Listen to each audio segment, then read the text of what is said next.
Hi, my name's Carmen Lawrence. I'm a former Premier of Western Australia and the Keating Government, so I've been around a while. And that causes me to ask questions about the AUKUS agreement between Australia, the United Kingdom, and the United States.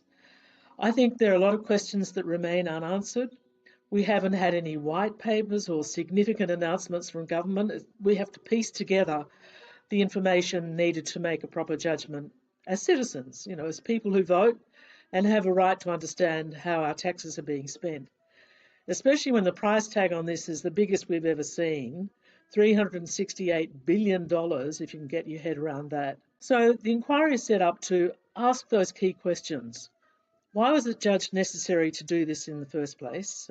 Dumping the French submarine purchases, for example.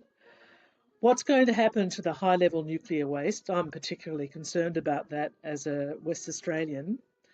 And what plans have been made in the event, for instance, of a nuclear accident in the vicinity of major metropolitan centre like Fremantle, Rockingham, Perth? These are questions that I think people have a right to answer to. But there are deeper questions too about what it does to our relationship with our neighbours, our near neighbours, particularly places like Indonesia, whether we're right to be targeting ourselves in a way that we've seen recently in the war in Iran by siding up to the United States war posture. Is this wise for us to be doing at this time? And what risks does it expose us to? These are all reasonable questions that citizens have a right to ask, and we're keen for people to have the opportunity to say what they think, for governments too to explain themselves, and for people who think this is a good idea to tell us why.